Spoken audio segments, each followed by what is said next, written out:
There ain't nothing wrong with me that you can't fix.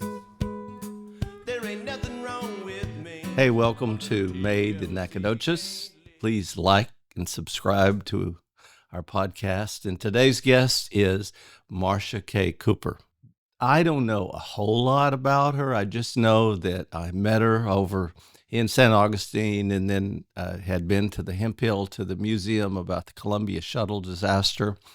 And then I met Marsha, and all of a sudden I found out that she had actually sort of been in charge of a lot of the recovery of that. And she's a very interesting person. So I hope you enjoy her today. Hi, Marsha. Hey, how are you? I'm good. I'm good. So kind of introduce yourself to people because I can't really tell them all. Well, I'm going to go pretty far back because it has a lot to do with how you're raised, you know, about the way you serve your community and how you serve your area.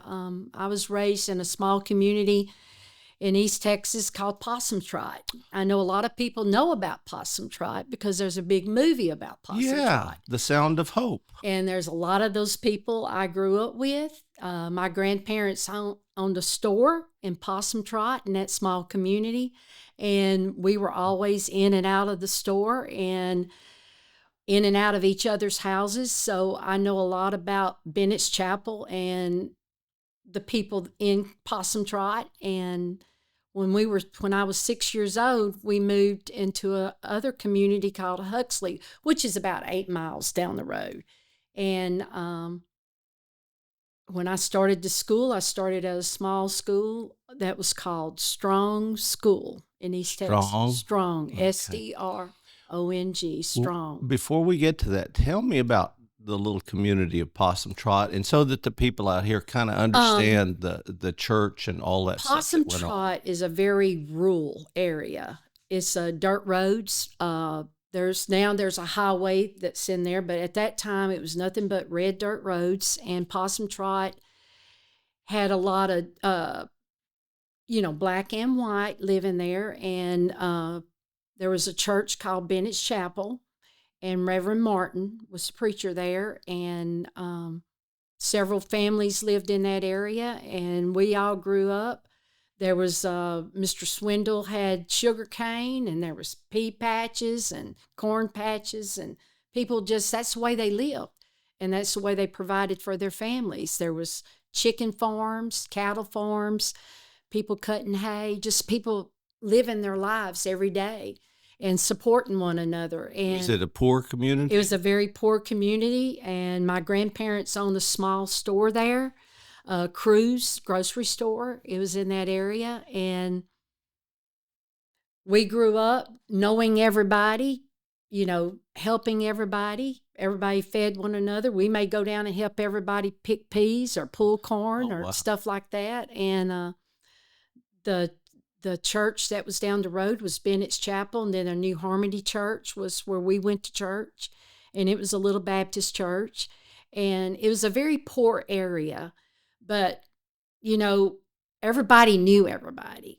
Everybody went in and out of each other's houses, and sounds like they're pretty rich in spirit. They was very rich in spirit in what we had, but, everybody was giving and serving one another, and it was a good time in our lives being brought up there. Yeah. Do you have any memories of like how you helped one another? Where'd that servant spirit come from there? Well, my grandparents had the store, and when I was real little, I remember he had a pedal truck, what we called a pedal truck. That's what we called it. It was just like a big UPS truck now, USPS truck. And he would put groceries in that truck, and people would have contacted him, days before or the last time we were at their house, what they needed on the next load. And as children, we would help our grandparents pack the sacks, get the groceries and what they needed, the canned goods or whatever it was. And we would load up and be gone all day with him peddling groceries to different places, because some of the people wasn't able to come to the store. So my grandfather had this truck, and we would I remember sitting on the side of the truck like a bus driver and sitting up there by my grandfather, and his name was John Cruz, and it was a heater there when it was cold. And I remember sitting up there by the heater because it was so cold. And we had sacks of food that my grandmother and she prepared for each family. And we knew when we got there what it cost, what they needed to pay us. And sometimes they couldn't afford to pay us. And what So did you do? they would barter with us, like give us chickens, more eggs, or things like that. And my grandfather would always, make a deal with them, or, they would work it out some way or another. But my grandmother was so giving, and she would leave notes in the sacks for them. And, back then that's when you had the flour in the, in the bags that, people made material out of, or made dresses out of, curtains out of it. They always used everything that was left over. So I remember as a small girl, and my brothers and sisters did too, we all rode a lot of times in that truck to go peddle groceries. And I was 4, 5, 6 years old, and we would get in the truck and be gone all day. And we had a sack lunch, or we had a pail that had lunch in it for us to eat. There was no Burger King or McDonald's or anything like that. And a lot of times we'd get to somebody's house and they would offer my grandfather coffee, things like that. And there's nothing better than a bologna sandwich. Or a bologna sandwich. And, they had that cheese that was in a wooden crate, that was really good, that old, and hog head cheese. And what is hog head cheese? I don't know. It's a bunch of stuff out of a hog head, the meat and everything, and they mix it together and press it together. It's, I've always heard about it. I don't think I've had that. They call it souse too, Souse. Get some souse. Yeah. But we did that back then, and my mother, my dad, and everything, we had chicken farms, cattle farm, and but it was a big deal going to stay with my grandparents because the store was attached to the house. So yeah, so when we were in the store, we helped her, stack groceries or anything that came in, and then when we would load up to go on the truck, we would take groceries to people that wasn't able to come to the store. So you saw a lot of different kinds of people, and people that didn't have any money, and I saw a lot of that. And but we were all together. It wasn't that, you had respect for one another. Not like today, it's, you may walk by somebody and they may not even speak to you, but when you seen them, you were glad to see them that day. You were happy because the things you were bringing, they needed that. Yeah. And it made you feel good to bring them those groceries or bring what they were needing for the week, because they bought in bulk then, like big sacks of flour, big sacks of sugar, things that for them to make it during the week, beans, rice, things like that. And my grandmother always knew. They would send her notes, and we would keep those notes on paper, or they would write it on the paper sack. They'd tear something off and write the note of what they needed on the next order. And when we'd get back to the store, my grandmother, she was real short, and we would give her the note, what they needed. And we didn't lose it, because they depend on it. They depend on that. So how old were you when you started this? I had to be about 4 or 5 years old, and I remember doing it. And as we got older, we moved away from the store, not far, but we still would get to go out with him. And I was born in 1957, so, and then, people got vehicles. Then we didn't have to go as much, and it slowed down. But this was when I was real little. I want to say probably 4 or 5. I remember it. And how did that turn you into what you became? Well, it was just to serve, just to support, just to be there for people. It just meant a lot to us to go with my grandfather. And when we would leave some of the houses, we would talk about the family, you kept it confidential. You didn't go out and talk to everybody. But he would, that might be the last time you'd see some of the old folks that lived there. And they wasn't in too good a health, and just going to the doctor or anything back then was, because all the roads were dirt roads through there, past Shelbyville on down to Center, Possum Trot. A lot of those roads wasn't built yet. Now, have you seen the movie that it's Josh and Rebecca Weigel did it? It's called, The Story of Hope, Sound of Hope. The Possum. Yes, I know story everybody of on Possum that Trot. story. Do you? I know Donna, and I know all their children, their sisters, and we all grew up together. Well, how did it come to be that so many kids were not homeless, but I guess they were foster children? Foster children. How did and the church happen to this do is their story. This is somebody you need to have on this podcast. Oh, I will. I'll get you connected to them. Okay. Okay. During that time, these were children that nobody wanted in this foster care. They had been in the system and brought back. And when the Reverend Martin and Donna, First Lady, started doing that, they wanted the children that nobody wanted. And these were older children. It was very important. If you've seen the story, you know what it's all about. So when I think it's 77 children they went through there, and none of those children have went back in the system. Wow. They still live in our community, in our area. Oh, so they're grown up and they're there. They're grown up. This has been years ago that happened. But that is a wonderful story, and it's a God thing. All of that is just what God told them to do. And it's a wonderful story. I mean, it's a story that's out there, and it's made it national. They've gone to London and premiered the movie and everything. Yeah. And I had got, when the Smithsonian was in St. Augustine, they wanted to have a speaker, like they had the speakers every so often over there. And they was needing a speaker. And I kept saying, I can get y'all somebody it'd be really interesting. And they said, who? I said, the movie, The Sound of Hope, the Possum Trot story. Do you know them? I said, do I know them? They're like family to me. Oh, wow. I said, no problem. I got her phone number right here in my pocket. Let's. And they came and spoke during the Smithsonian, and it was really good. Everybody enjoyed it. And what's the deal with St. Augustine? I go over there, for things occasionally. Yes. And that feels like home to me. People are so friendly, and we go to what was the festival they just had there that I was at? Sassafras. The Sassafras Festival. Number one, sassafras is kind of an odd thing. Yes. But I had it as a child. My mother used to buy those roots or whatever. Oh, yes. And then make what was really like root beer. It tasted. It's like a sassafras tea is what they call it. Yeah. But I just thought it was incredibly special. So I'd never heard of it since I was a little kid. Right. And then I went over there, and it's just the most easygoing.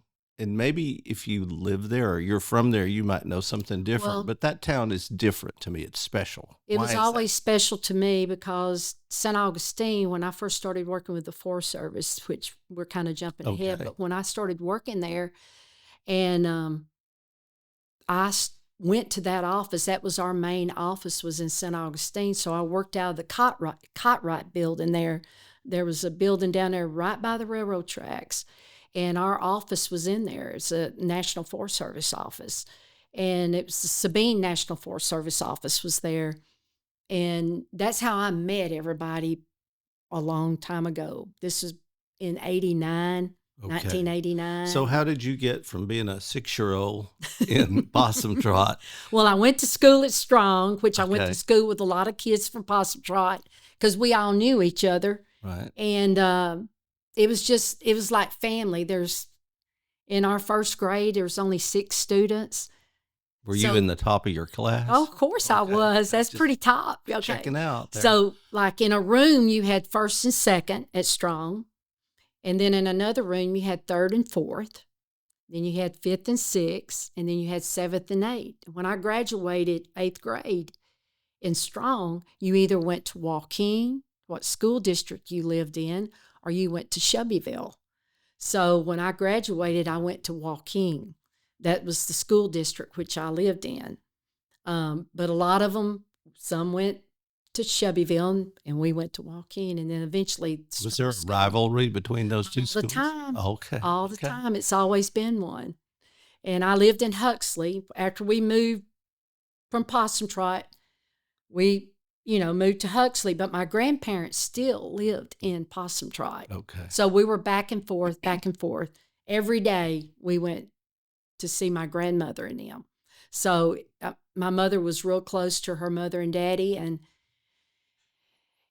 when we would get to Possum Trot, kids would come over to the store. We'd go out back and play. And anyway, we're just family, It was just that we knew each other. How did Possum Trot get its name? I don't really know. I need to look that up. Did you ever see a possum there? Oh, there's a lot of possums there. Were they trotting, I guess? You know what? I don't really know the answer to that. Okay. I didn't know we were going to talk about Possum Trot, but anyway. Well, I didn't either. I didn't either. That's where I grew up at, but that's part of the world that I grew up in Huxley.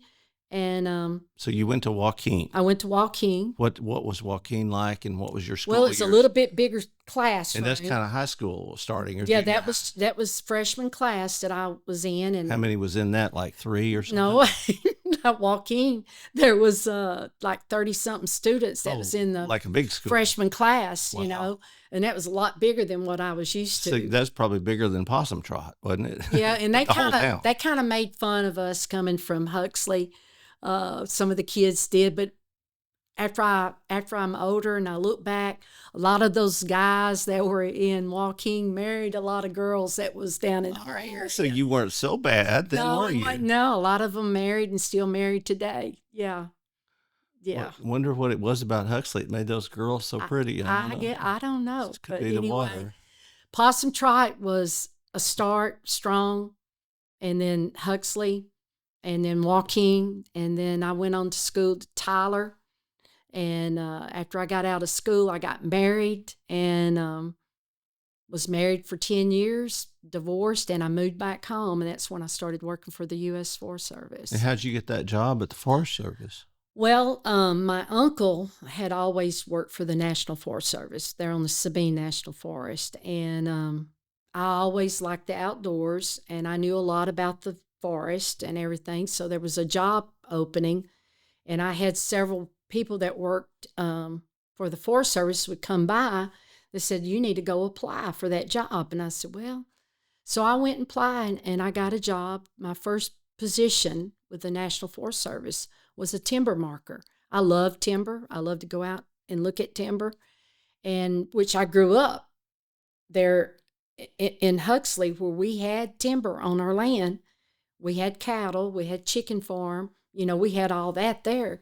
And I was already knew the outdoors pretty well. So that's how I started with the Forest Service. And when you say a tree marker, what'd you do? A timber marker is you go through timber and you cruise it. And like the National Forest Service would have areas that we would mark and have like a timber sale, whether we're doing a thinning, whatever time of cutting we're doing, sea tree cutting or whatever, leaving sea trees or just doing a percent of a thinning out there on the National Forest. It could be 60% that we're cutting out of a very condensed forest.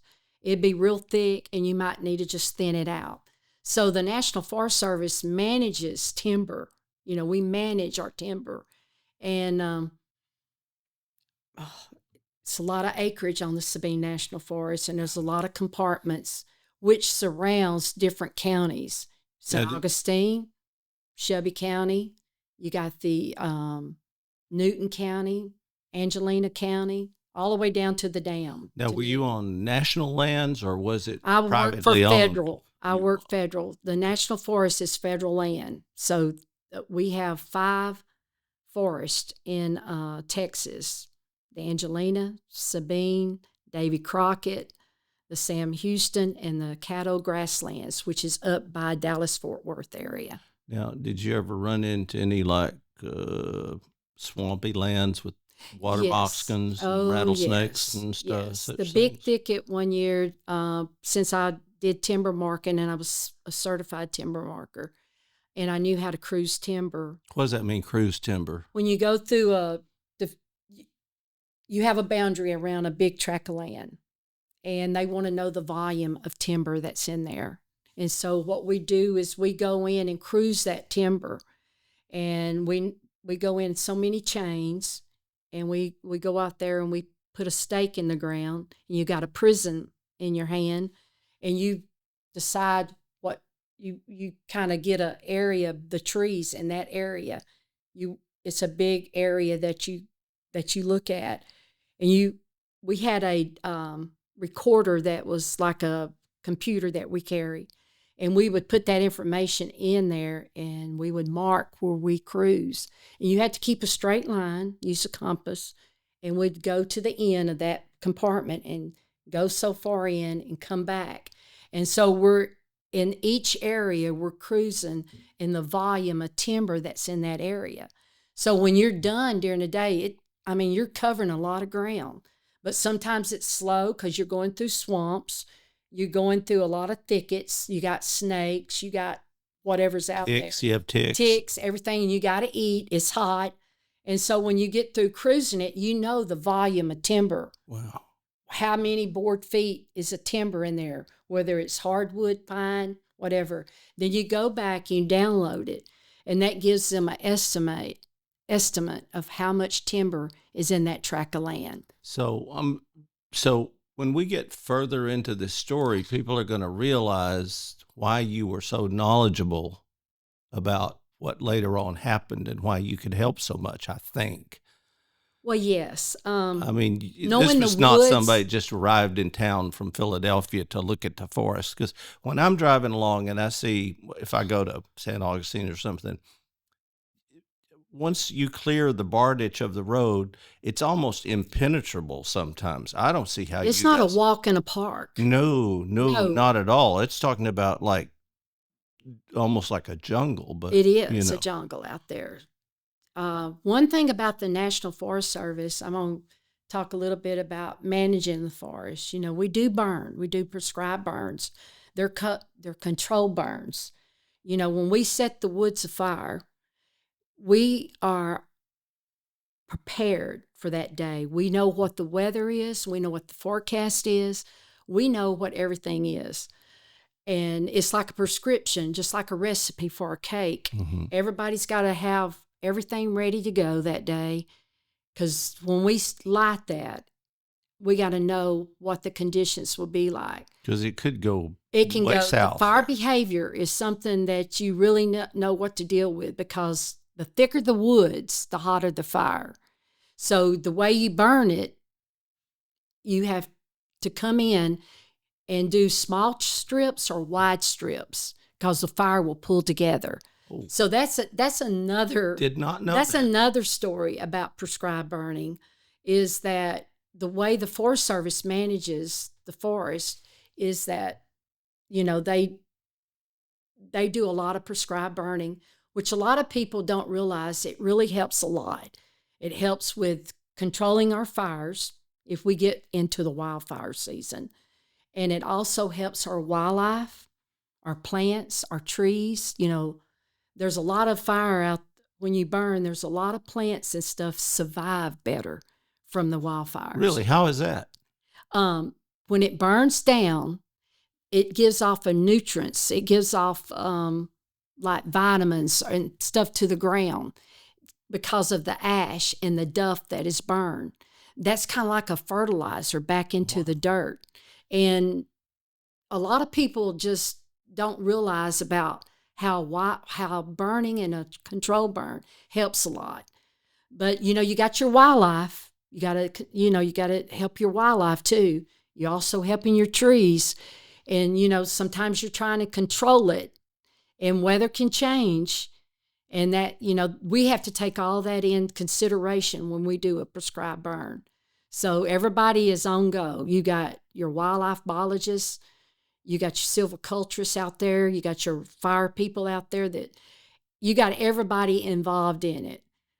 No matter the timber people, they're involved in it. Everybody is like that prescription, and everybody signs off on that prescription to burn that area.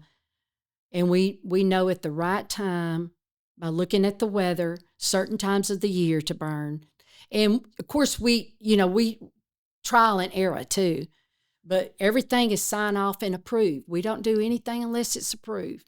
Now, I may be wrong, but didn't the original, like the Caddo Indians and stuff, didn't they used to keep the forest kind of burned? Yes, they so did. the trees. I've heard of that my whole life, and We- yes, they did. And Yeah. we sometimes let it go. Yeah. You know.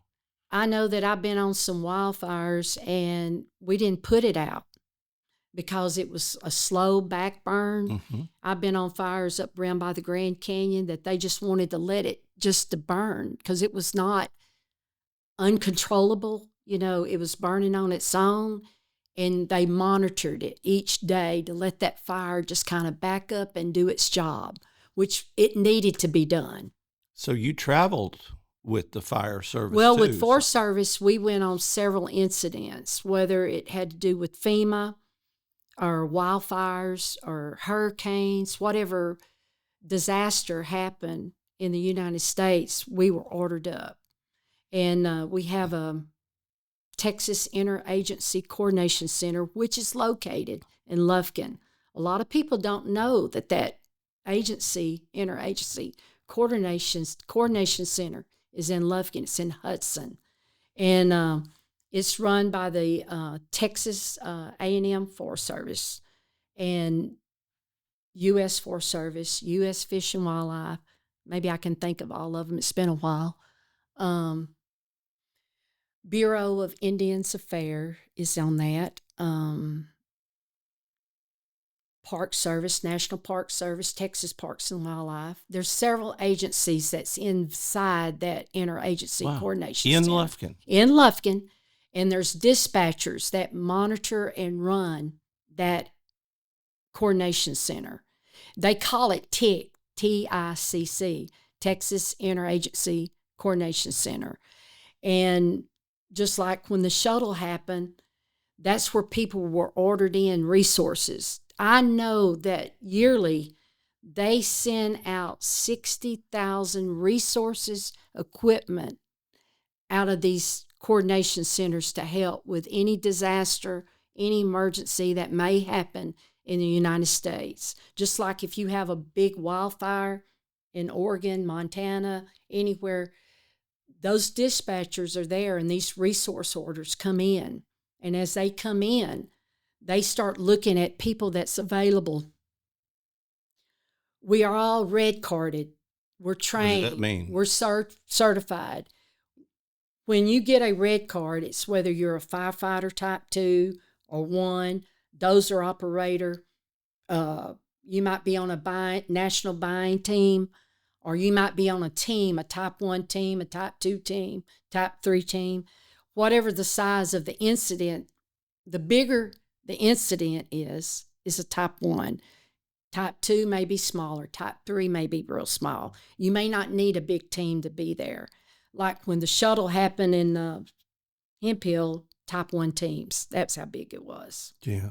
But so can you tell us about your experiences there a little bit? Because we kind of jumped a little bit, hadn't we? But that's okay. We jumped back and forth here. Together. This is a controlled burn we're doing right now. Okay. So with a controlled burn, it has to do with each district, which is Sabine National Forest or Angelina.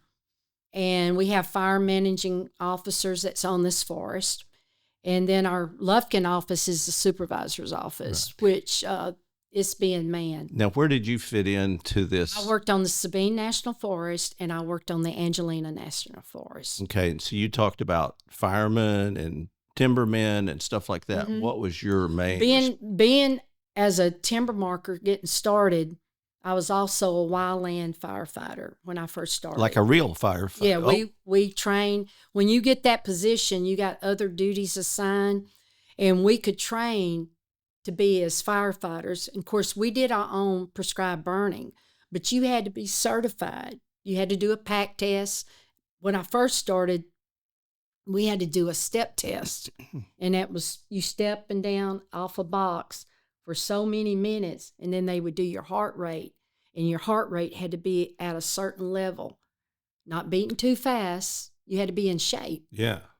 So that ended up taking that out. And then they started doing the pack test. You had to walk 3 miles with a 45-pound pack. See, all those groceries you delivered as a 6-year-old, that kind of did it, didn't it? Well, you had to be fit to do this type of work. And being a firefighter, you had to carry a 45-pound pack for 3 miles, and you had to do it within 45 minutes. So that's pretty tough. Yeah, I'd say you were pretty tough. That's pretty tough. And to pass, it was hard to pass that. And as you get older, it's harder to pass as you get older. So in the fire world, in the working with fire and wildfires, there's all different types of positions. We call it the ICS. It's the Incident Command System. It's just kind of like with the military. You got a commander, and you got all these people underneath him that's got top positions, and then it's got all these other people underneath each one of them. So the commander on a fire, they got logistics, got facilities, they got administration, they got all these people, and then you drop down to all your fire people, and then you report to somebody, and that's kind of how the ICS system works. And when I started off as a firefighter, I had that on my card. I trained, I got task books, I got signed off, and then I was qualified to go out. And then say I wanted to be a dozer operator. Well, I'd start going out as a dozer operator, but I had to be trained. I had to get a task book. You go on assignments, you get signed off. So you're doing you're getting the experience that you need to get signed off. See, I think most people don't know anything. They're like, oh, the shuttle crashed, and all of a sudden everybody just ran out in the woods and found stuff. But that's not the way it was it? No, they're in Hemp Hill, and I want to say that we sent teams into Nacogdoches. There was teams sent into Corsicana, Palestine, all the way across, all the way down to Hemp Hill. So could you take us back, and I know we've jumped ahead here, but right. Could you take us back to that day? Like, how did you hear about it in your personal life as opposed to your professional life? When did they start blending that day? Well, that day was February the 1st, 2003. I was home. It's a Saturday morning. It's about right before 8 o'clock. This is a Columbia shuttle. This is about the over. Columbia thing. That's what you want me to talk about right now. Yeah. I know the Interagency Coordination Center, it's got a lot of qualified people, a lot of resources, equipment, whatever. But that day, excuse me, it was a Saturday morning, beautiful morning that morning. And I was home. I was getting up, doing house chores, like washing clothes, taking the dishes out of the dishwasher, just doing the things you do on Saturday morning. And all of a sudden, the sound just started rumbling. It's boom, boom, just real hard. The windows were shaking in the house. And in our fireplace, we have an insert, and that thing got the rattling. And it just got intense and got louder. And I was just like, I didn't know what was happening. And my mother was living then, and I thought we were under attack because 9/11 had happened 2001, and I was sitting there. She said, Marsha, what is that? I said, Mama, I don't know. I said, I'm going to go outside. And it was just like sonic booms, the loudest sonic booms I ever heard, just right on top of each other. And you could feel it in your body, in the house. So I walked outside, and I went and looked back to the south and looked in the sky, and all I could see was smoke trails and stuff just floating down in the air, just stuff from a distance just coming down. And it was a lot of smoke trails out there. And excuse me. I went back in. And I said, I don't know what's going on, but it's in the air. It's in the sky. Something happened. I don't know what happened up there. And so I said, let me turn the TV on. So I turned the TV on, and I never forgot what news was on TV, and they had just lost contact with the Columbia shuttle. And I looked at Mother. I said, they lost the shuttle, I think. I said, I don't know if that's it or what it is. And then it wasn't long after that, we were sitting there, and I said, I'm not sure what happened. And then the phone rang. I'm on the city council down at the Huxley, and they thought that maybe a gas line blew up. People were, or a train wreck, or, just everything. I said, no. I said, I think it's in the sky. Whatever it was, I think it was up above us because of the smoke trails. It was hot, whatever it was.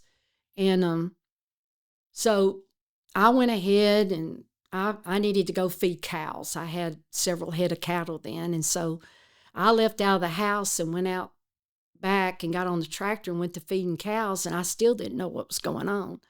And I didn't know if it affected us or it was going to impact us or anything. So while I was on the tractor, my son came out the back door, and he has the phone waving back and forth at me.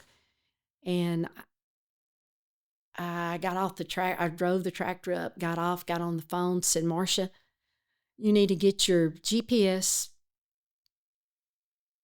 Garmin, and dress in uniform, bring a Forest Service vehicle. At that time, we had a Forest Service vehicle parked at Drika Work Center, and you need to get to Hemp Hill as quick as possible. And I said, okay. So I told him to finish doing what I was doing. So I went in the house and changed clothes, went down to the office there at Drika, got a Forest Service vehicle, and I started driving down from Huxley down 87. And as I was going in, I could see things on the side of the road that's not trash. There was pieces laying in the road, different things. And so when I get to Hemp Hill, I go to the office, and there's a few people that was already there. And they said, you need to go up to the Hemp Hill Fire Department. That's where everybody's at. And I said, okay. So I go up to the Hemp Hill Fire Department, and my ranger's up there. The fire chief, there was a lot of people was coming in together because phone calls were coming in, reports were coming in, what was on the ground. And we were getting phone calls of human remains. And so we had, seemed like when I got down there, it was already like FBI, some Texas Rangers, Highway Patrol, local county law enforcement. Sheriff Tom Maddox was there, and just several people were there before I was there. And they were answering the phone left and right. They were trying to get more put in, and everybody was getting calls. And so we started going out with our GPS units with law enforcement to these sites. So there were several people I worked with that was already going out. And so I started going out with them.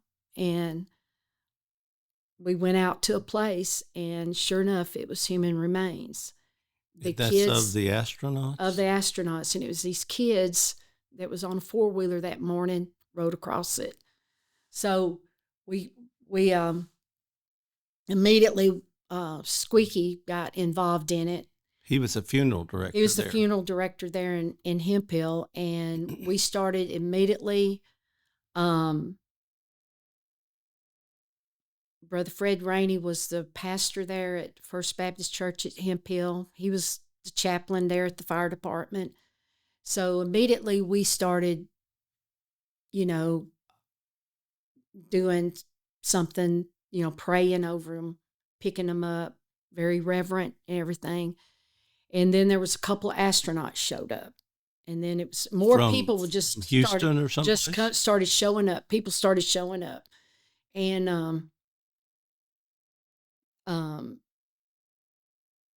it went from there. People started reporting things, and we went to help out, to help pick up everything that we could pick up.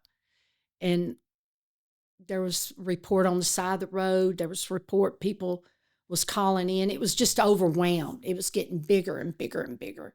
So Marcus Beard was our district ranger at that time, and he immediately started pulling in all the staff from our office, which we were already there, and we started coordinating. And Judge Leith come in. He's judge there in Hemphill. He come in, and he immediately started. His mother was real sick. He leaned on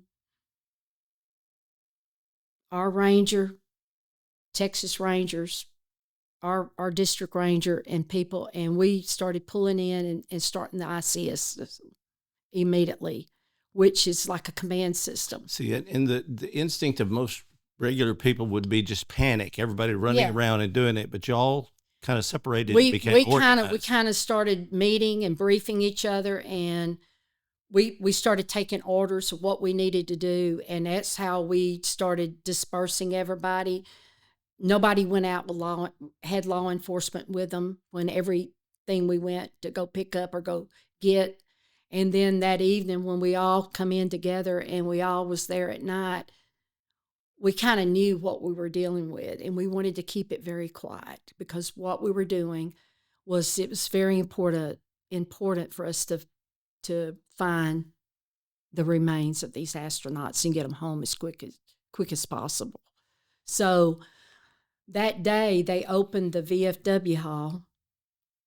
They got a hold of Belinda Gay and Roger and other people to open the VFW hall. And this is in Hemphill? In Hemphill. But you got to remember, Brad, it impacted not just Hemphill. This impacted St. Augustine, Nacogdoches, through the path line, the direct path line that the shuttle came in. Coming over. Yeah. It was coming over from the United States. It started out there in California, and it's coming through. And as it's coming through, it's breaking apart. Things is falling off of it, and it's coming apart. And, you know, we didn't know what we had that first day until we got on the ground.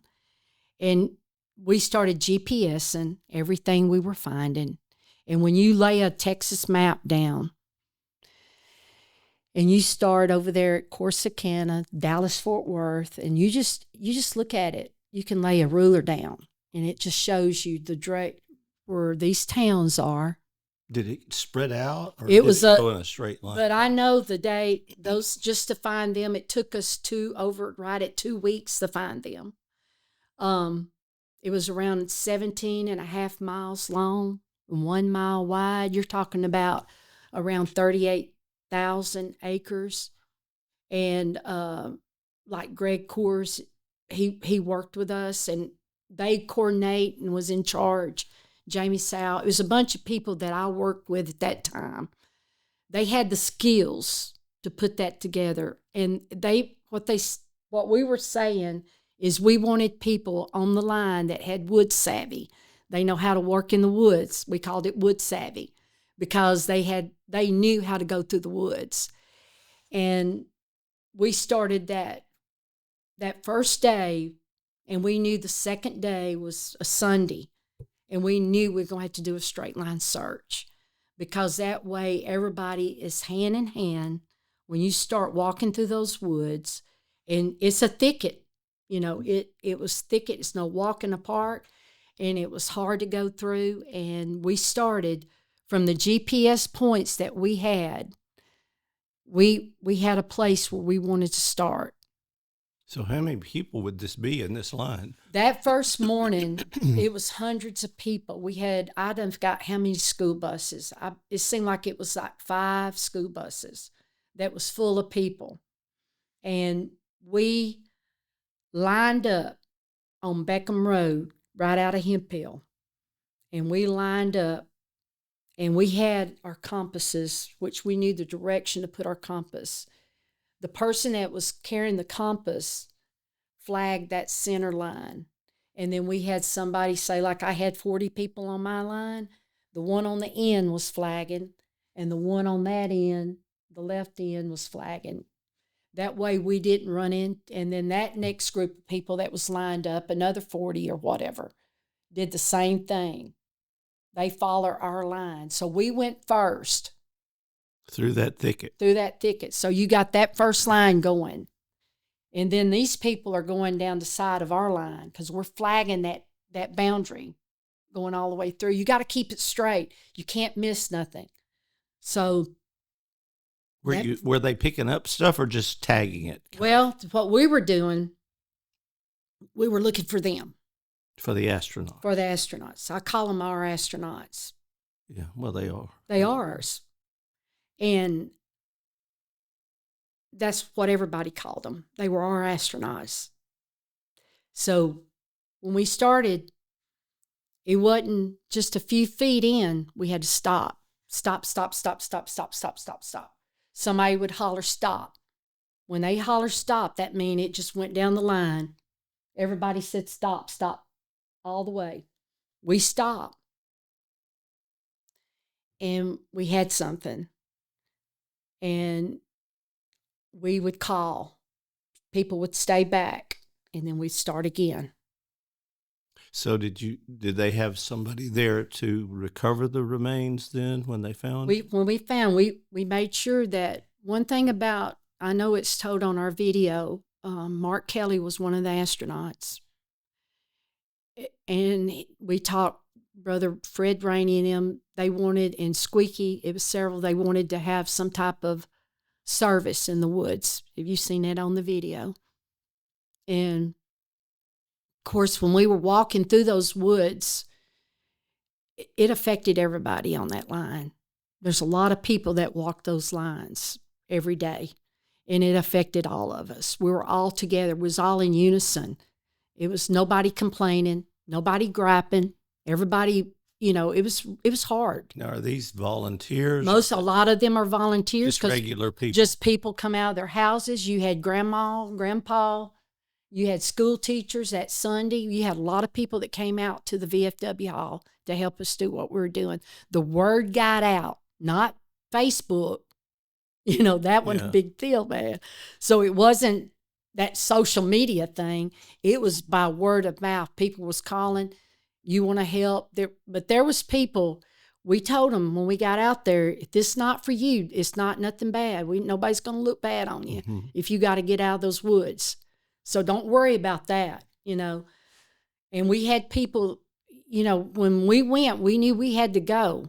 And the first day that we got done, well, that first day, this is a story that I tell, that when we were walking through these woods, there was, when we got really deep into it, there was this movement going on. I could see through the woods, and it was like, what is that?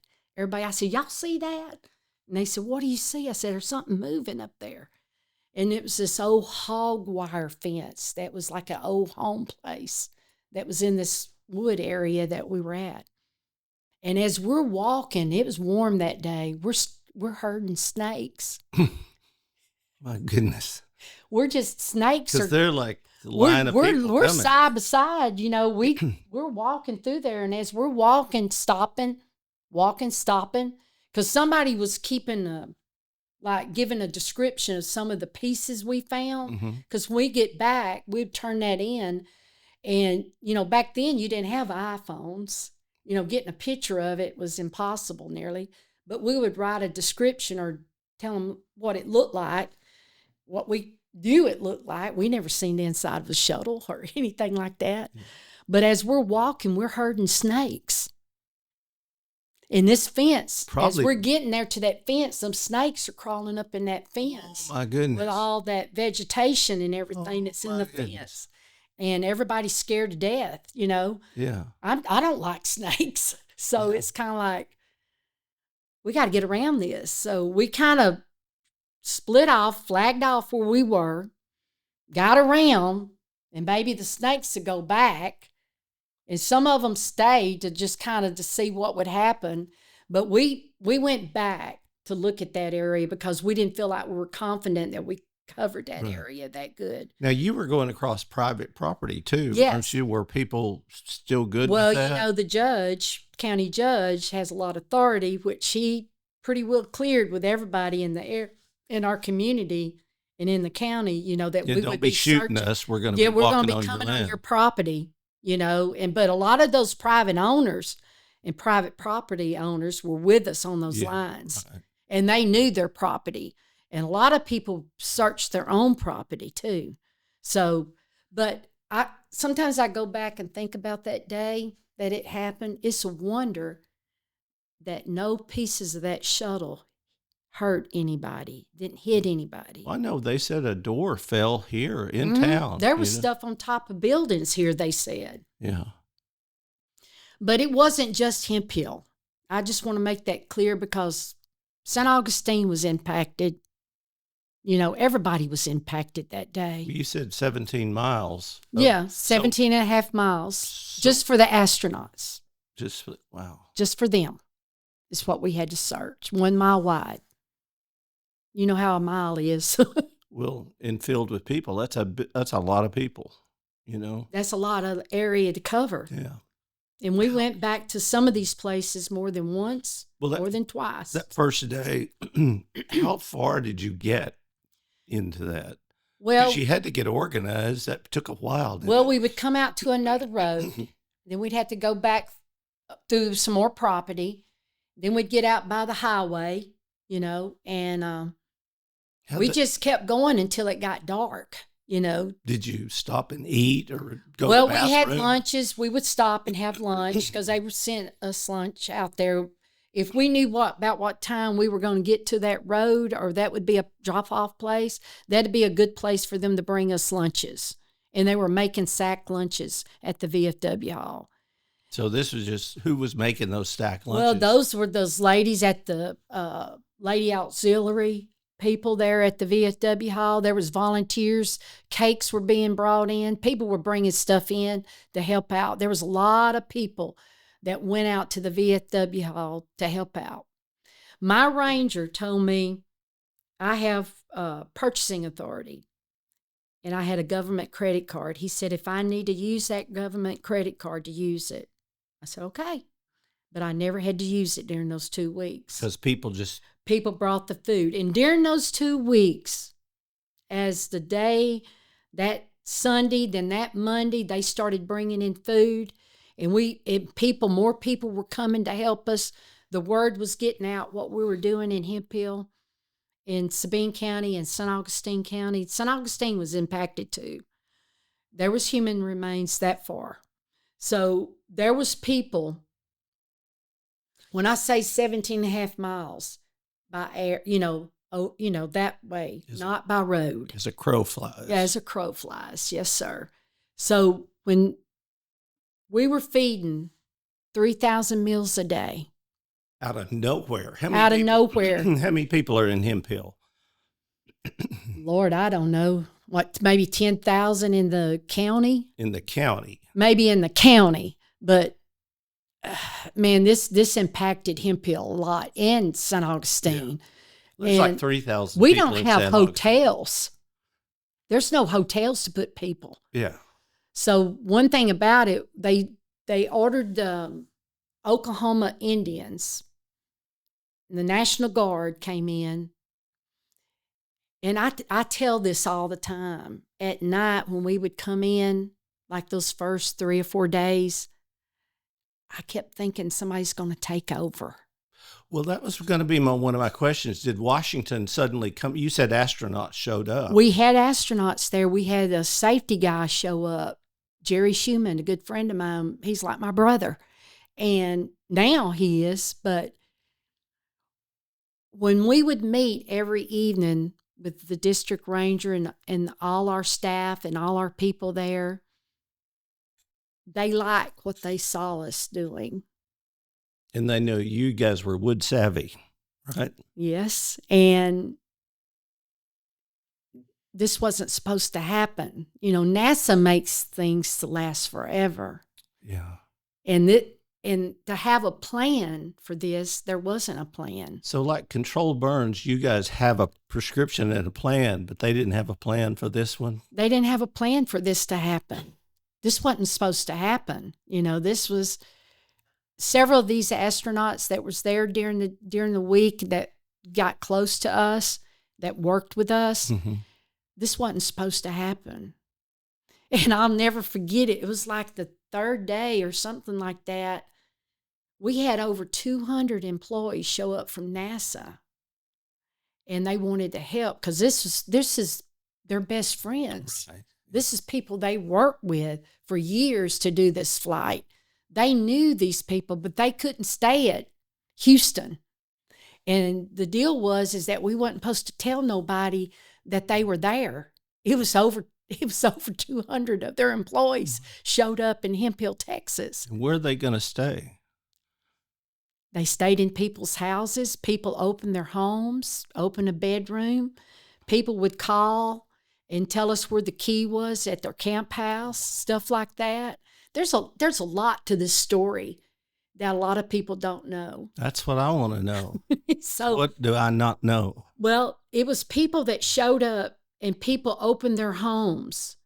And some of the people that were walking on the line, if somebody didn't have no place to stay, well, come stay with me. Yeah. Come stay at my house. I got 2 more bedrooms. You want to stay there? Wow. So this is what people did. When you got home that night after that first night, how did you just go, what the heck just happened? I mean, did you have time to process it? Home. Yeah. Or did you just fall into bed and go to sleep? No, this has always been hard for me, but when I got home the first night, I had on my fire boots, and they're very expensive boots. And fire boots mean a lot to a firefighter. A lot of times any memorial, they have their boots there. Yeah. Any things like that. So that night when I got home, I want to say it was maybe 2:30, 3 o'clock in the morning, something like that. And I was getting ready just to shower, clean up, and I couldn't sleep because I was always kind of searching my soul, wondering if I did everything I could that day. I kind of go back and reflect of the day because you want it, it was so important to find them. We got to hurry up. We need to get them back to their families. It's so important. So that night, I was unlacing my boots, and there was something on my boots. And I just took my boots off, and I went outside, and I have a burn barrel. And I saturated those boots and lit them on fire and burned them. Why? I never could put those boots back on again. Why? Of what was on the boots. Oh, Lord. So I knew where I walked that day that I needed to go back to that spot. And we went back there again where we walked that first day. So I needed, of course, I had other boots, and I put those on. But I burnt my fire boots that night. Do you ever wish that you hadn't done that? Or? No, I would never wear those boots again. What do you think that did? Was it in respect of the people that were there? I didn't want to put those boots back on. Because? I just couldn't wear them. I couldn't wear them. I think you understand. I do. I think. When you searched your soul, did you think, like, maybe there's something I could have done that I didn't do? Did I miss something? Okay. Yeah. I missed something out there that was there, and I should have, I went back. So what was it like at that burn barrel? Did you watch it and pray at that moment? I stayed out there and just watched them burn. Did you feel better or anything once you got done with it? I didn't want to see those boots anymore. Got it. And I didn't want to put them on my feet anymore. When the next day, did you sleep that night? not finally? much. Okay. What was the weather like? That first day, it was nice. It was sunshiny and warm, and the snakes were moving, and the snakes were out. The pigs were out. The deer were out. You know, we were herding everything up out there in the woods. The next day was a Monday.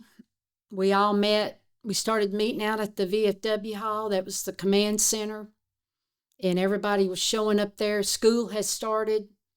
So for us to use the buses to carry people out, we had to wait till all the bus drivers got through at the school. The school was so good about working with us.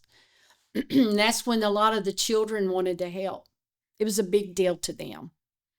And we had a lot of kids that wanted to make sandwiches to help, which that's in our documentary there at the museum. And people started cooking, they started doing big buffets, and it was like feeding the multitude because more and more people were showing up every day to help us work, help us search. That morning, that Monday morning, we went back out and started all over again, started our straight line search where we had left off the day before. You might have not had somebody that wasn't able to come back because they had to go to work, but somebody filled in their spot. We had really good people. Everybody worked together. There was no bad words. Like that lady says, no custy words, nothing like that. Cussing words, Yeah. No, she said custy words, yeah. There was nobody, talking bad or anything. And we were all together. It was just like the way I was brought up in life, like from the store. So that's going weird. and helping. People, there was all different walks of life on that line, that people was on that line that came out to help. And we had people coming from other towns, from Louisiana. People just wanted to help. The only thing that we would do in our meetings, we didn't allow the media come in because we were keeping it quiet, what we were doing. And of course, I want to say third, fourth day, or right that Monday, we had 15 satellite trucks parked in downtown Hemphill. CNN, Fox News. People were hounding us, wanting to know what was going on, trying to get into the VFW hall, nobody would talk to them. Nobody was giving them a story. Wow. Everybody was synced together, linked together. It was so reverent. I've never experienced anything quite like that.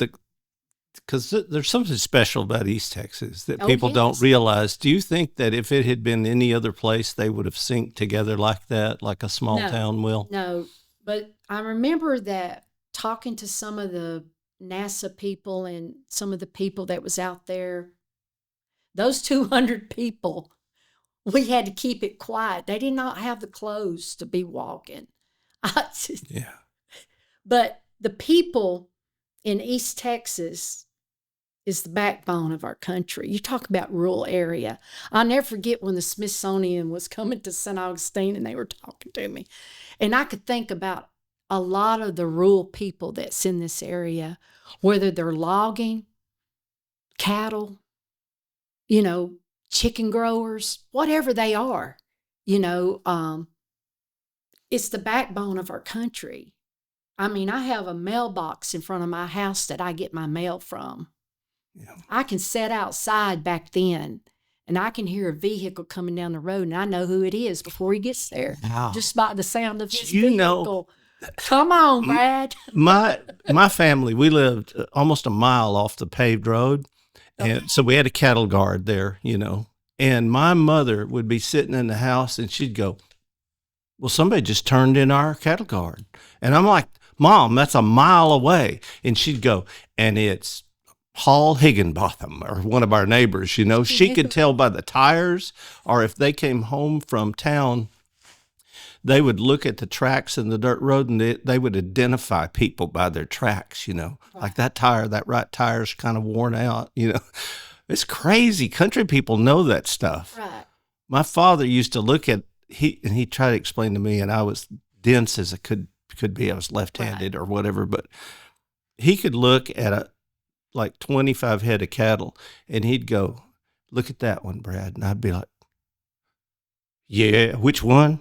And he'd go, "The bald face." I mean, they Did knew you know him. what a bald face was? Well, I mean, I was looking for a bald cow, like bald head, bald head. But,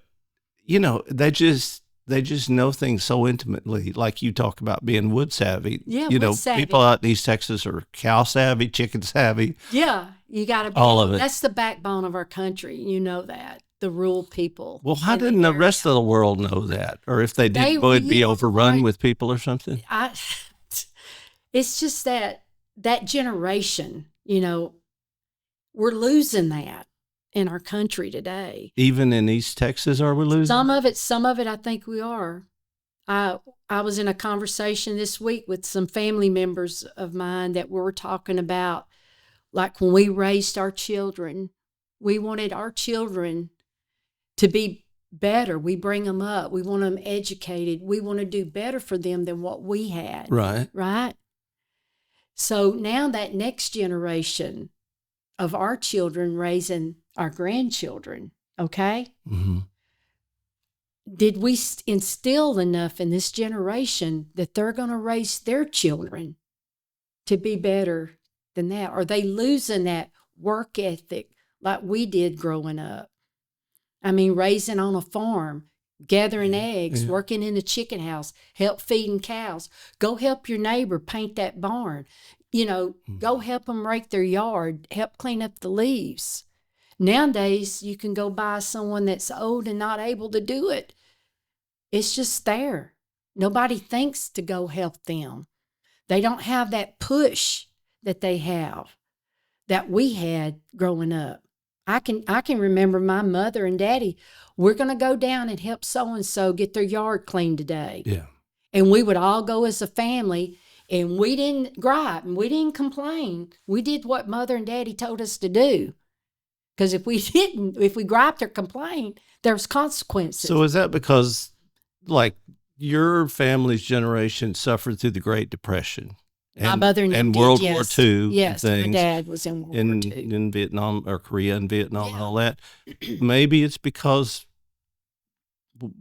this generation or these generations haven't had to suffer quite as much, so that I don't know. It made it too easy for them. Made it too easy, maybe. And I'm at fault too.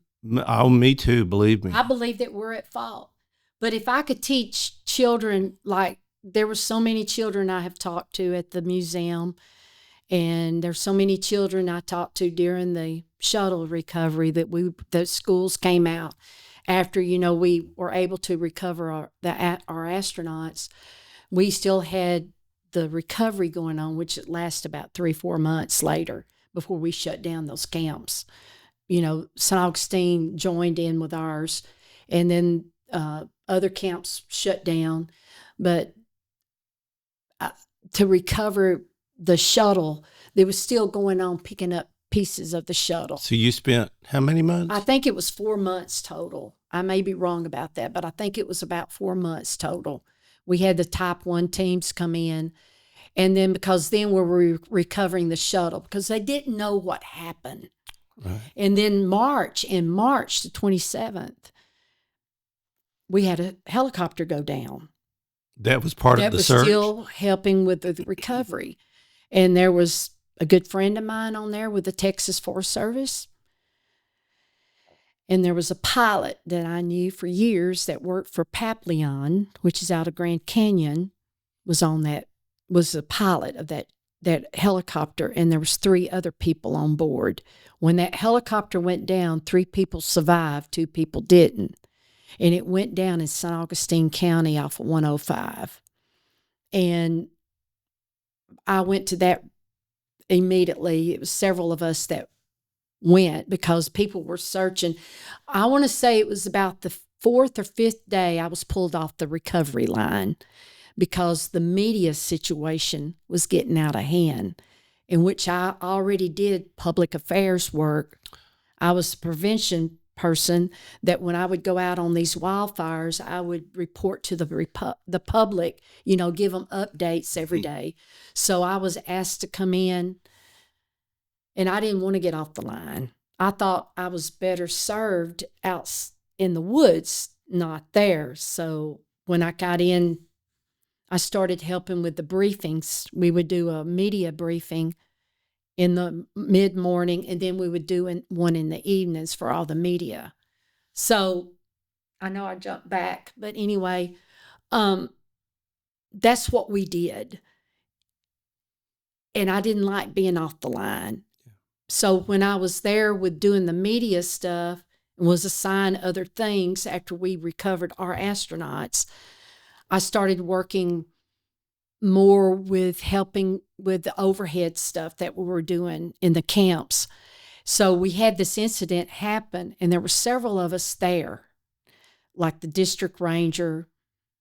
Most of the NASA people wasn't there anymore. Just a few safety officers from NASA was rotating in and out. So that helicopter went down. It was March 27th. And we immediately went and got a dozer. Me and Felix Holmes, we went and got a dozer. I loaded up a couple of four-wheelers, and we knew we had to get back there in the woods. So it wasn't like off a road or something. It was no, it's back in the woods. It was in a swamp. It was above my waist, how deep the water was when we got to them. When we got to them, I immediately noticed a good friend of mine. And the helicopter just stopped midair and just went down the skids, went down a big oak tree, and they landed. 3 people got out. When we got there, they were loading the 3 people in the ambulance to get out. They were hurt. And we immediately unloaded dozers. We had a small John Deere side-by-side, and we had some four-wheelers. And we started going back there. I had a Texas Ranger, FBI, Texas Forest Service, law enforcement, my Ranger, me, a few other people with the Forest Service. We started walking back there, and we get back there, and the 2 people that's in the ship is fatalities. You know, they lost their lives. We immediately removed them. We had to deal with the swamp. The water was cold. This was in March, and when we brought them out, a lot of people don't know this story, and we had the media was out on the highway. And one thing about our astronauts, I never did want a picture or the media to get a picture of us recovering them. Yeah. It was so important to me not that to be on TV so their loved ones wouldn't see it. It was very important to me. It was important to all of us. Now, did somebody tell you to make that important, or was that just instinctual? That was just instinct with me because I've seen stuff on TV before, and I just didn't want, that was in 2003, and I didn't want to see that on TV. And I didn't want their loved ones to see it. We were all in agreement with that. We didn't want that to happen. Did you ever, probably not, but did you ever meet any of the families of these astronauts or people? Yes, I did. Did you? And did 2 years later. Did they appreciate what you did? Oh, yes. Yeah. But it wasn't just me, Brad. It's a lot of people that was involved in this. It wasn't just me. That's another story right there about how the museum came about. But when we brought them out of that helicopter and got them to the road, we wasn't going to take them out on the road. And we were able, that night, I decided that I was getting really tired of the media and getting in front of the camera because I had a look about my face. Can you show me that look? No, it was a look that. Little poisonous. No, it was just that I've seen so much death that it was still, I had that look about. My mother worried about me for years about it. And I could see it in the mirror. You know, I wanted to lose that. It's something of what you go through. It's just something that's kind of there. a 1,000-yard stare kind of thing for people that've seen too much. My ranger, the FBI guy that's a good friend of mine, we were all standing there and said, Marsha, you're going to have to go in front of the TV again. I went, oh, my goodness, I don't want to do this. And I said, okay, this will distract them, take them down the road. Oh, that's what you were doing, huh? Yes. I did a lot of things to that media that they never did know I was doing. So how cool is that? Come out. I know these guys in here probably work with the media sometimes. I came out on the road. Now, did you have to do a little, because you were scamming them, trying to get the other people out? Yeah, they stayed back in the woods with the bodies. So did you know you were doing this? I mean, you were aware, like, I knew exactly what I was going to do. I already discussed it with them, how I was going to walk down away from the way that they were going to drive and go the opposite direction and get away from there. There was already a vehicle that was in the woods. So when I walked out, I walked down the road and I told them I'd give them a briefing. And I went down the road. And when I gave that briefing, they eased out and took off. And so I just gave them a quick briefing, that we lost 2 people tonight, 2 fatalities, no names, no nothing. And that, it was very hard to conditions. I just told a story, just do that, just tell a story. And I didn't have any, it was going to be an investigation. We appreciate nobody going back there because it's kind of like a crime scene. They got to come investigate. They got to come get the helicopter out. And it's best that nobody goes back there, so that's what I did. And then when I was walking out, they said, well, when are you all going to get the bodies out? I said, oh, they've been gone a long time ago. So they were gone. Wow. So it was taking a distraction, distract the media from what we were doing. And you said you had friends on that? Yeah, there was a pilot that was on there called Buzz Meir, which he flew for Papillon, which was from the Grand Canyon. When you go into the south rim of the Grand Canyon, there's a helicopter company there called Papillon.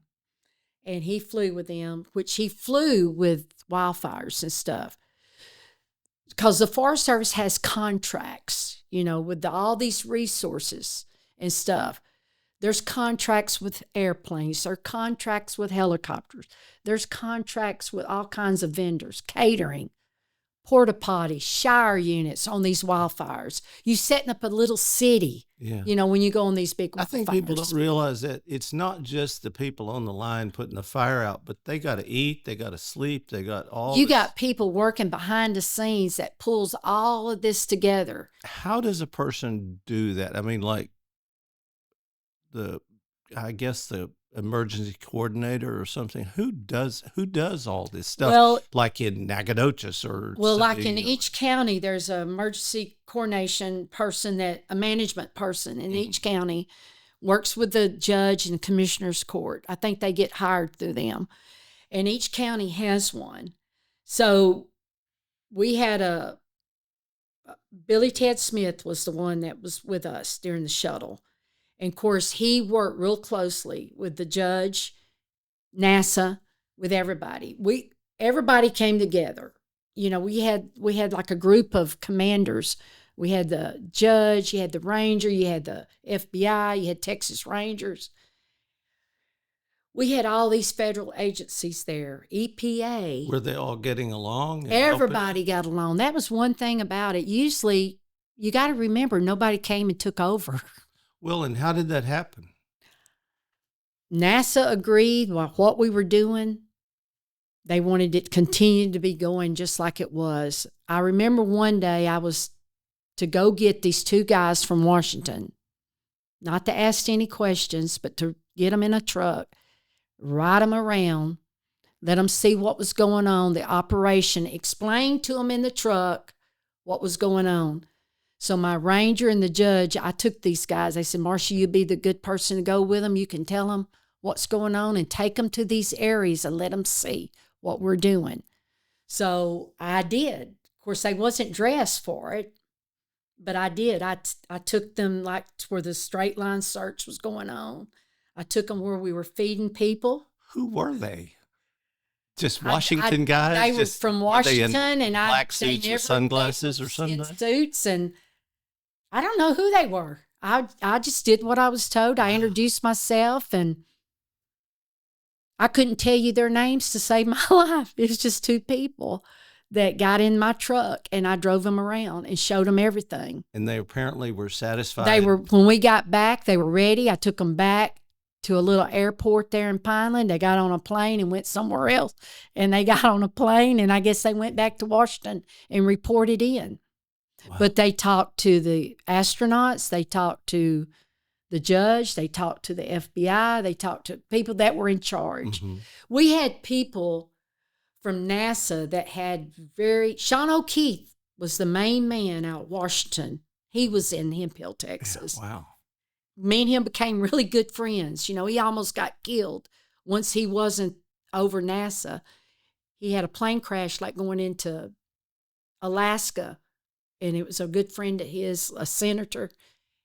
And I think Senator Stevens? Yes, it was. He was killed. Some of them were killed in that plane, but Sean O'Keefe, he survived that plane crash. And I've seen him since then. And he talked about the shuttle stuff, you know, the recovery stuff, like when that plane crash happened to him. That's another story. That's his story. But anyway, I know Sean O'Keefe, you know, it's kind of like I met a lot of people during that time that I'm still good friends with today. I feel like if I pick up the telephone, I could call them and talk to them. They remember me, and a lot of people have gone, though. I will have to admit, Judge Leith, you know, there's a lot of people that I worked with during that time are gone. Just like this past week, we lost Jan Amon. She was from the Texas Forest Service. I don't know if you knew her or not. She took a lot of pictures. She worked during the recovery for Columbia, and then she went on to work with fire prevention teams all over the country.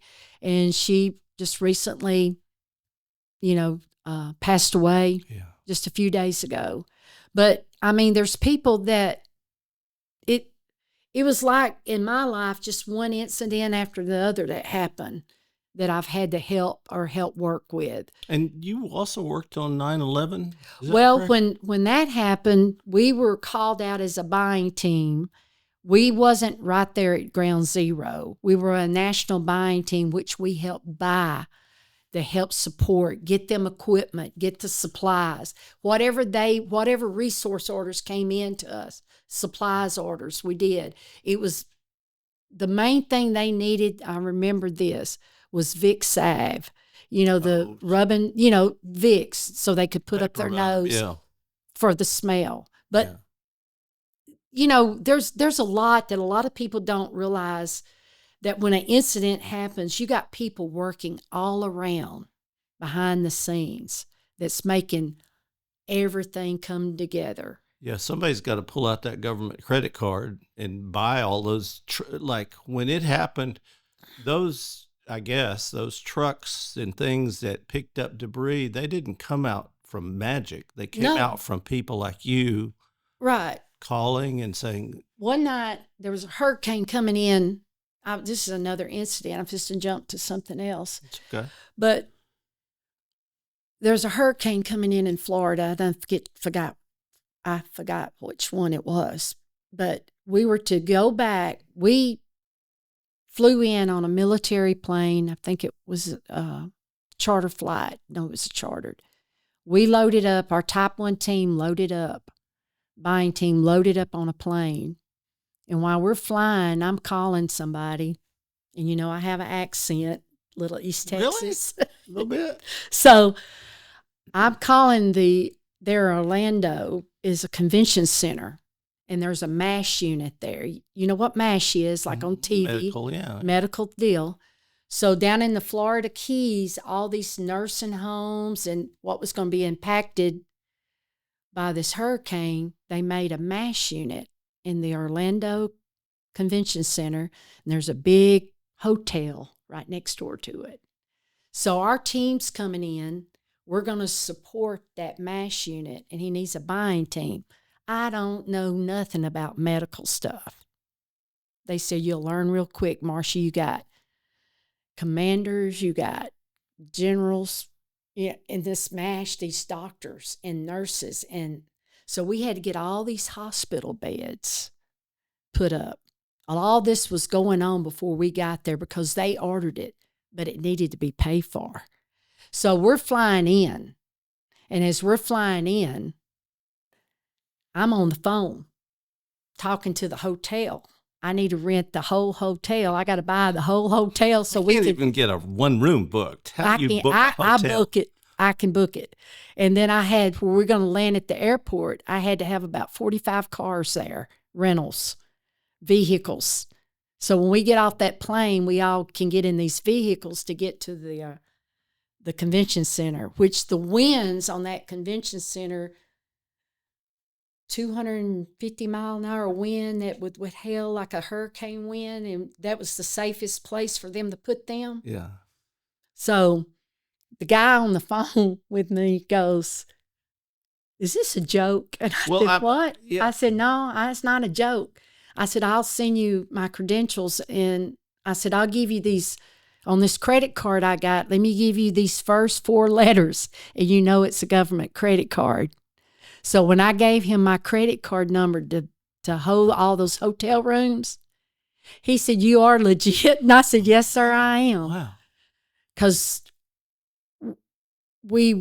our warrant, like on our contracting or purchasing, is up pretty high. So all these cars are parked at the airport when we get there, all fueled. So, like, instead of a limit of $2,000 on your credit card, you may have $200 million on that credit Yeah, card. you got quite a bit. I hope quite a bit. That's amazing. Yeah. And a little And girl back from then- Possum Trot. And back then I had Hustling. a briefcase that we had these like checks, that I kept real close in case I had to write a check on the spot. Yeah. Oh, my God. Because you don't carry cash, so I'd get a W-9 and get their information, Social Security, and I may have to have a driver or have somebody to help me, and I would just write them a check and pay them, Wow. cover the expense, for whatever. Pay them on the spot, as they would say. Wow. Pay as you go, Yeah. So that was one incident that happened during that time that they thought it was a joke because of my accent. I said, no, sir, I was raised in the country in East Texas, but no, I'm legit. Yeah. See, that's another thing people, I think, don't realize, because all the time in East Texas, not Right. when I lived in Los Angeles, but when I'm in East Texas, I'm always meeting people like yourself they work in embassies, they work in all these incredible worldwide organizations, Right. and yet they live in the woods here. I And they're love it just- where I live. It's amazing. Yeah. People just don't know what this area has. Yeah, I love the people that surrounds me in my life too. It's everything to me. The way I was raised, the way I serve. I've always felt like to serve. This always been instilled in me to serve one another. Isaiah 6:8 is about like where the Lord asks, who will I send? Send me. And that's been on my mirror way before the shuttle. It's a scripture that's on my bathroom mirror that I walk into every morning. Mm-hmm. And that scripture, and there's many times I've wanted to take it down, but I won't. I almost took it down because Serve too much or something? I've yeah, heard too much. it's too many bodies. After the shuttle, the helicopter crashed in 2005. We were doing a scribe burn, and one of our helicopters went down. It was Charles Egger was on there, and 2 other people, John Greeno and Gonzalez, a guy that was pilot the helicopter. They went down on the Sabine National Forest up there by Possum Trot, close to Bowesville. Mhm. And it went down. And, of course, I was one of the first ones to that site, and he was still living, Charles was, and Oh, when you got there? when I got to the helicopter, he called Mayday. Mayday was going down, and that was just another incident that was in my life. And Are you haunted ever by these kinds of? Well, I mean, earlier, and maybe we haven't talked about this publicly yet, but you said when you were little that you could feel things, people's energy or spirits and stuff like well, that. Can you tell me about when I that? was very little, I was probably about 3.5 years old, or close to 4. My uncle, that I was very, very close, passed away. And this memory I can remember it just like it was yesterday now. But when he died, they wouldn't let me go to the funeral or go to the graveyard. Said I was too little, didn't understand what was going on. I loved him so much. And it's kind of like your favorite uncle, I just loved him to death. And he's married to my Aunt Georgie. And when he passed away, nobody told me that he died. It was kind of like at 3.5. What do you Right, tell yeah. somebody? They're not going to remember him anyway, right? So did you think at that age. So that night, after the funeral, I was laying in bed with my mother. I was little, and I remember it. Now I remember it. His face appeared on the wall, playing peekaboo with me. I remember seeing him. I can still see him to this day. did your mother see it, or did No, you? my mother was not able to see it. but- Only I. So Only- you were. I was Did the you only tell one your that mother? could see. Yeah, I was. She said, "Who you talked to?" I said, "It's Uncle Billy Jean." And I said, "He's telling me goodbye," and he told me he would never get to see me again. Not here. So you mentally or physically heard this? I heard and it saw and it. saw him with my own eyes and talked to him. I talked back to him. Gives And me then chill bumps. when he disappeared, I told her what he said. As the years went by, I forgot that memory and didn't remember it. And I had to tell you this about it. When I was a senior in high school, I still rode the school bus to Huxley, to Waukegan. I was on the school bus, and I was just riding, looking out the window, and just the memory came back to me at that age. So you had forgotten it for 10 years or something. All those years, I guess I just didn't forgotten it. Never did mention it anymore. Never talked. So when I got home, I went through the back door and came into the kitchen. My mother was there, and I said, "I want to ask you something." She goes, "What?" I said, "When Uncle Billie Jean died, he appeared to me in the bed." She just turned around and she said, "You remember that? You've never talked about that." I said, "Yes, I remember." She confirmed it that you. She confirmed it. She said, "It's always bothered me. You never brought him up anymore. You knew he was dead. Nobody told you. And when you saw your Aunt Georgie after that, you just went and got her in her lap and held her. Never brought it up. Never brought it up, never talked about it again until I was a senior in high school." Wow.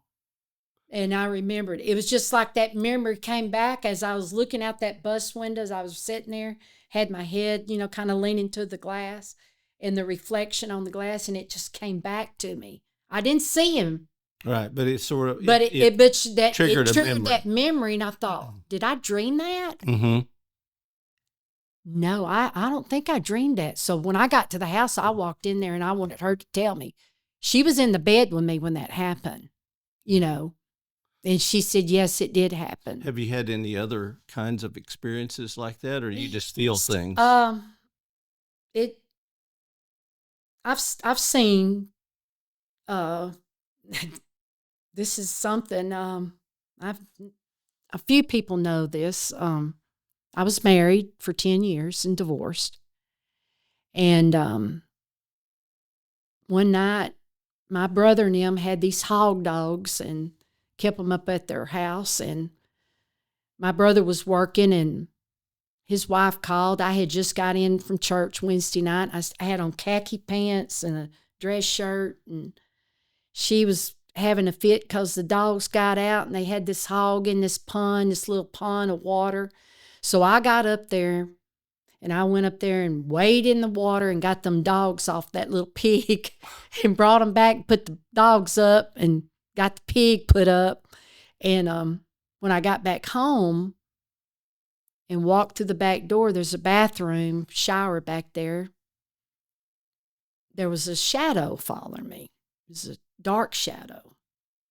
And I would turn and look, and every now and then that shadow seemed like he was trying to get close to me, but he couldn't get too close, and it was dark. Other shadows I've seen was either white or like a smoky form gray color. This was dark black, but I could see it. It would dart around me in the back. So I didn't know who it was. Sometimes I can figure it out, who it is. Sometimes they're close to me and sometimes they're not. This was not close. And I went ahead and just tried to ignore it. Took a shower, got cleaned up. I was filthy. I was dirty.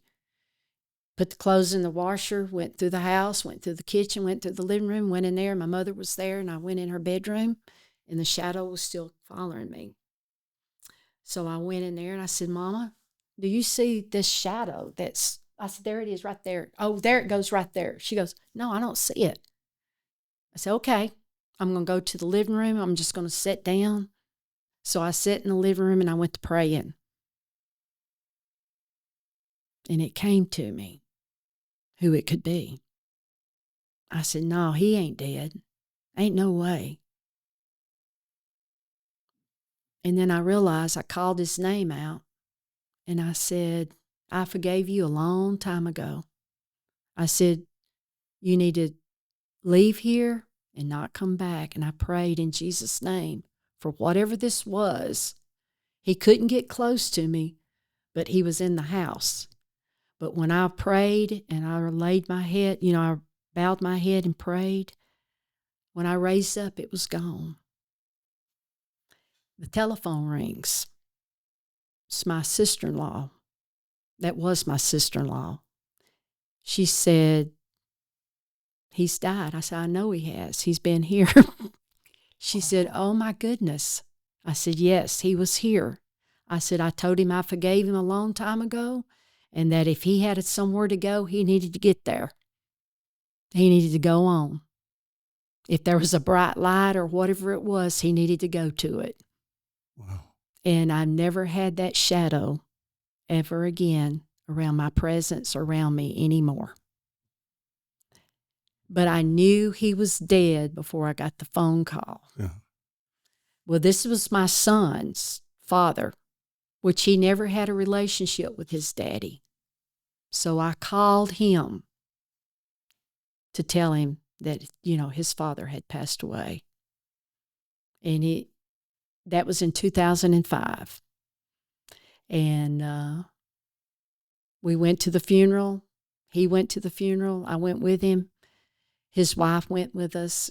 And I've never felt his presence ever again. Why do you think his shadow was coming back toward you? Was it with evil intent or with, I'm sorry, you need to forgive me, or can you pray for me? What do you think he was doing? I believe that he was coming to get forgiveness for what he did. And he had that black. There was unfinished, but there was that black. He had a black soul, didn't he? But, a dark soul. Well, yes, he did. But I've never experienced that, Brad. But he could not get real close to me. It was a good distance for me. And he darted. He tried to come in different angles, but he couldn't. He couldn't do it. You know what I thought about when you were telling me? But I think I was protected. Well, you were out there pulling the hog dogs off of that pig. And I was like, man, there were demons in pigs before. You remember when Jesus Oh, yeah. Yeah, I know called that them out. story. And I was like, Oh, I got maybe, that pig out of that water. well, I was thinking maybe that's, there was a demon and, you were calling demons out or something. I got the 2 hog dogs off there. It was my brother and nephew's dogs, and I put them up, and then I went back out there and got that little pig. Wow. She was, my sister-in-law loves animals, so don't want them to get harmed. So I was able to save that. She was about to have a cow. It's amazing. You're not like, you just wade right into that. Oh, no, just get out there. Yeah. I just went out there in that water and got that dog. I was tired. I was ready to get home, And church was over, and I never forget, my preacher came in. It was Luke Garrett. He come in and said, Jill's calling you. Want you to come up to her house. Your mama done called. And he said, but now Jill's calling, wanting to know if you're still at the church. And I said, yeah. So I just left the church and went up there, to help her with those pigs and them dogs. I think that's a perfect place to wrap this up because, I just hope that you'll come back again someday. We didn't even get to half of what I wanted to ask you, No. And it's perfect. I didn't know you was coming off with spirits and stuff, but they're, Well, to me, it's like heaven is just here, it's not very far not away. very far away. And I believe at death, you have loved ones that come, because people I've been with that's dying, they talk to loved ones that have gone before. I don't know if you've ever experienced that, but I have. I mean, they always said, my mother she had Alzheimer's. Right. And she looked in the phone book, and she was always asking for the phone book because she knows, I know Pappy is here, Right. But, they saw them, they looked for them, they know they're close by, Right. I've experienced things, seen things. People might think you're crazy, they don't believe in that. But the spirit world, heaven is just a step away when we pass, whether you heaven or hell, whatever it may be. But I believe in Jesus Christ as my Savior. I believe in that we have loved ones that are waiting for us. I never forget when my daddy died, we didn't know what we wanted to put on the tombstone. And Daddy waits for us in heaven is what I put under his name. And under Mama, I put, come to me, all my children. Just come to me, all my children. Yeah. So I thought that was, they wait for us. I know my mother talked to different people, and she was saying, Marsha, can you see them? I could not see them. I was hoping that I would. She could. But she could. There's going to be times that you're going to see things not knowing what you're seeing. I believe in angels entertaining us, unaware. I believe in that. There's been incidents that I've come across somebody and, turn around and look back and they're not there. There's all kinds of things that I've experienced in life that I know that we have people waiting for us on the other side. And I believe in it. I believe in the spirit world. Do you want to wrap this podcast up with a prayer for Yes, us right sir. now? Okay, let's do it. Will you pray for us? Yes, I will. Dear Lord, just thank you for this time together. Dear Lord, just thank you for the words that's being said. Dear Lord, I just lift up this podcast to you, and that it may help somebody in a situation. Dear Lord, that we're all servants to him. We have 2 hands that we never know what we're going to do with our hands.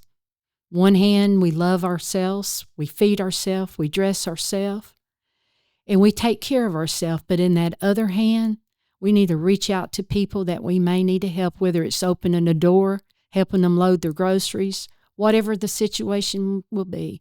I hope there's young children that are listening to this story, that they know that they can help one another.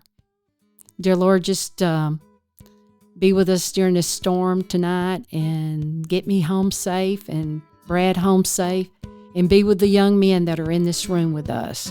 In Jesus' name I pray. Amen. Amen. Thank you, Marsha Cooper. Thank you, Brad. See you guys. Thank you. There ain't nothing wrong with me that you can't fix. There ain't nothing wrong with me a little TLC can't lick. I got last year's body, a couple of dents, but there ain't nothing wrong with me that you can't fix.